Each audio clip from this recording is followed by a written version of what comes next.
ರಾಜ್ಯ ರಾಜಕೀಯದಲ್ಲಿ honey trap ಸಂಚಲನ ದೊಡ್ಡ ಮಟ್ಟದಲ್ಲಿ ನಡೀತಾ ಇದೆ. ಇವತ್ತು ಸದನದಲ್ಲಿ ಇದೇ ವಿಚಾರ ದೊಡ್ಡ ಮಟ್ಟದಲ್ಲಿ ಚರ್ಚೆ ಆಯಿತು.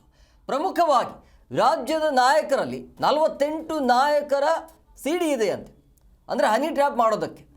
ಸೊ ಈ ರೀತಿಯ ಚರ್ಚೆಗಳಂತೂ ದೊಡ್ಡ ಮಟ್ಟದಲ್ಲಿ ನಡೀತಾ ಇದೆ. ರಾಜ್ಯದ ಒಟ್ಟು 48 ಜನರ ಸಿಡಿ ಇದೆ ಅಂಥೇಳಿ, ಎಲ್ಲ ಪಕ್ಷದ ನಾಯಕರ ಸಿಡಿ ಇದ್ದಾವೆ ಅಂತ ಸದನದಲ್ಲಿ ಸಚಿವರಾಗಿರುವಂಥ ರಾಜಣ್ಣ ಅವರು ಹೇಳ್ತಾರೆ.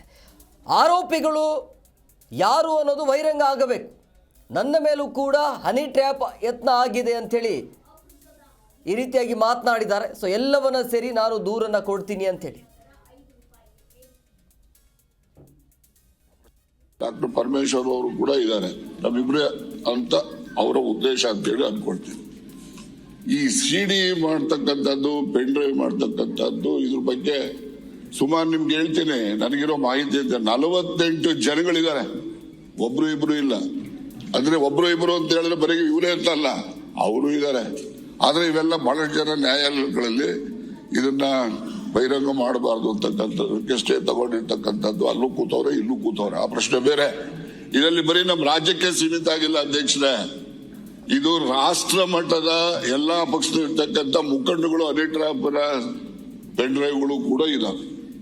ಆ ಒಂದು ದೃಷ್ಟಿನಲ್ಲಿ ಏನ್ ನನ್ನ ಮೇಲೆ ಆರೋಪ ಏನಿದೆ, ಅದಕ್ಕೋಸ್ಕರ ಈ ಆರೋಪಕ್ಕೆ ಇಲ್ಲಿ ಉತ್ತರ ಹೇಳಿದ್ರೆ ಅದಕ್ಕೆ ಸರಿ ಹೋಗೋದಿಲ್ಲ. ನಾನು ನಮ್ಮ ಗೃಹ ಮಂತ್ರಿಗಳಿಗೆ ಒತ್ತಾಯ ಮಾಡ್ತೇನೆ, ನಾನು ಒಂದು ಲಿಖಿತ ಕಂಪ್ಲೇಂಟ್ ಅನ್ನು ಕೊಡ್ತೀನಿ.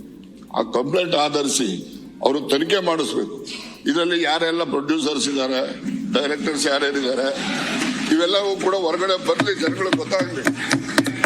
ಆಕ್ಟರ್ಸ್ಗಳು ಯಾರ್ಯಾರು, ಇವೆಲ್ಲ ಗೊತ್ತಾದ್ರೆ ಆಚೆ ಕಡೆನೂ ಸ್ವಾಗತಿಸ್ರೆ, ನಿಮ್ಮಲ್ಲಿ 48